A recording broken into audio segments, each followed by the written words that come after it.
Hi, and welcome to 3dmotive.com. My name is Stephen G. Wells, and I am a senior 3D artist. In this particular quick tips and tricks tutorial, we're going to take a further look at some of the shortcuts within Photoshop, the ones you're more likely to use. There are a ton of them, as there are usually a ton in pretty much every program, but we'll try to focus on ones that are going to come in handy for when we're working on something. This is an old sketch of a creature that I actually modeled out in 3D, but I thought it'd be fun to work with this, so at least add something in the viewport on the canvas, which is this area. Otherwise it might have gotten a little bit boring for you guys. Alright, let's go ahead and just start with layers. Let's go ahead and create a couple of layers. It's 3 layers. I'm going to go ahead and select a new color. Oops, and we're in grayscale. Let's go Image, Mode, RGB. And no, we're not going to flatten anything. There we go. So we've got that. We'll grab another color. We'll just do blue. And I'm just going to scale the brush up using my brackets key. And there we got another color. And let's go for green. There we go. And another color. All right. And obviously we're not going to use this, but for this purposes, what I'll do is I'm going to hold my shift down, grab all 3. Okay, it's really simple, and then hit Control G.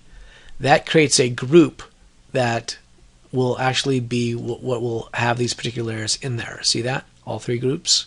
So it means when I create a new layer, this layer technically resides outside of this particular group. I can also rearrange the position of any of these layers. Let me create another one by just left click, dragging, and moving it up. Left click, drag, move it up. If I want this particular layer in this group, I just have to left click, drag, and drop. If I use this little arrow key, you can see all the layers are there. Okay, pretty quick, pretty easy. I'm going to go ahead and delete that. We don't need it. I'm going to go ahead and use the lasso tool. If you click and hold, you can get the lasso tool. I'm going to just grab a section here. I'm going to hit Control C and Control V to paste. Okay. I'm then going to hit Control T. That's my that's the quick shortcut for free transformation. That means I can scale it, or I can scale it this way, Control Z, or I can actually rotate it on the fly. Okay, so that can kind of come in handy for a number of different things, but it's great to be able to use that as is, and then just hit enter once you're done. Well, let's go do that again. Control T. We'll go ahead and do a quick rotation, and then enter seals the deal. So now it's slanted. Okay, go ahead and just click on that and hit delete. We don't need that there anymore. By the way, to merge layers, let's say we've got 3 different layers or something. To layer 7 to 6, it's Control E. That merges it, right? To 6 to 5, Control E, and it merges it right down. Let's say we have all these layers here. I don't want the background merged, but I do want everything else merged. It's Control Shift E. Okay, all of that went down to 1 layer. Okay, so if you had a bunch of artwork on these other layers, you could instantly merge them down. Not a problem. Now the fun thing about that, I can hit a Control. Well, let's just add on a couple more. Let's just add a couple more in. What we can do with this, in fact, let's do it so you guys can see this. I'm going to go ahead and just add some color there. I'm going to add some color here. We're just going to do this so you guys can see what I'm going to be doing. All right. Let's just get rid of 12. We don't need it right now. I can actually grab these layers and do a Control Alt Shift E. Okay. What that did is, if I turn off all of these layers, you can see it actually created a layer that has everything. Everything that was visible got merged into 1 layer. We didn't lose any of our other layers. it just took basically a snapshot of all of these, merged them down, and then created a new layer for us. And that actually comes in handier than you might think. We'll go ahead and just delete that. We don't need that right there. But again, so we have 4 different layers. Let's just do that again just for fun. Control Shift Alt E, and there you go. Okay, so it's all the different layers in one merged. So that could come in handy for something. I don't know for what, but I've actually used that for a couple different things. I had one where I think like almost 50 layers of artwork, and I needed just a quick, merge everything down in one layer, but I didn't want to lose the other layers I already have. So Control Shift Alt E was the perfect way to do that. Okay. Another thing, just while you're working with this, let's go ahead and grab our lasso tool again. We're going to do Control C. So we've got that copied, but you see that this has been selected, so it's active. Okay, and while it's active, how do you make it non-active? Just Control D. Control D deselects whatever you've got. Okay, I can still go ahead and hit Control V because we had that there, and I can hit Control I to invert that. Say, all right. Just go ahead and trash that. Again, I could have just deleted the actual layer just by hitting the delete key.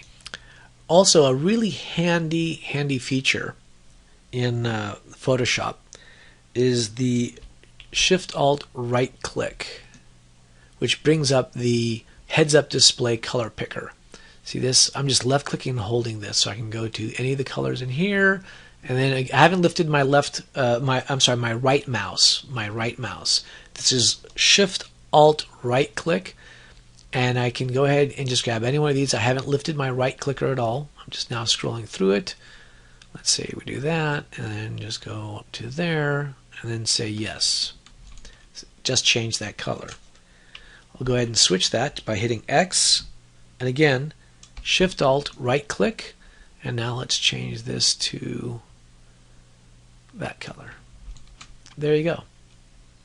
You can now paint with that color. All right, that's the heads-up display. I didn't want to be actually painting on the background, but that's the HUD color picker, or the heads-up display color picker. Comes in handy. By the way, one of the really fun things to do when you're painting, I'm going to go ahead and just delete these layers and create a new one. One of the fun things you can do, oh, and by the way, to get this back to black and white, just hit D. Sure, I can just drag and left click and I'm just painting a line in any way I want. And obviously, because this has a particular blur on it, right up here, you can see the blur right here, it's going to be a little bit fuzzy. Okay, I'm going to do Control A to select all, Control H to hide the marquee, and then just delete that. Let's change our brush size really quickly to something a little bit harder. There we go. Okay, as you can see now, it's a whole lot harder, but it's a little bit stepped. That's because we want to make sure we drag the flow back up. There we go. We're back up to 100%. All right. The nice thing what you can do is, as you're drawing, if let's all of a sudden you need to make a straight line, just hold your shift down, and you can draw a straight line down. You can go around, and then straight line. So if you need to draw straight lines, this is the way that you can do it. Just start it, hold your shift, and then drag. Start it, hold shift, drag. So you can make really nice straight lines, 90-degree perpendiculars as you need to. Just start the drawing, and then hold your shift down, straight out. Okay, makes it nice and simple. And the last thing I'll show you is one of the things. Sometimes as you're working in Photoshop, you're not getting all the real estate you need to for your views. So one of the nice things to take care of that is you can hit your tab, and that actually clears out all of our tabs. Doesn't mean we've changed anything. I can still paint as I need to, but tab is really great. So I've got none of that on the side here. Sometimes the sides are a little bit busy, and I know there are some artists that don't like to see that stuff. They like to work with the whole space is just the canvas. And that's one of the ways to do it. You can do a Control plus and then use the spacebar to move this around, or hit the tab back and it'll go back to the way it was. Okay, but that was some really quick essential Photoshop shortcuts. I use them a lot while I'm working. This and the other essential Photoshop shortcuts are most of the ones I use when I'm working. They come in handy, and anything that allows you to go quicker is a good thing. Anyway, my name has been Stephen G. Wells, and this has been 3dmotive.com, and hope you guys have enjoyed this. Take care.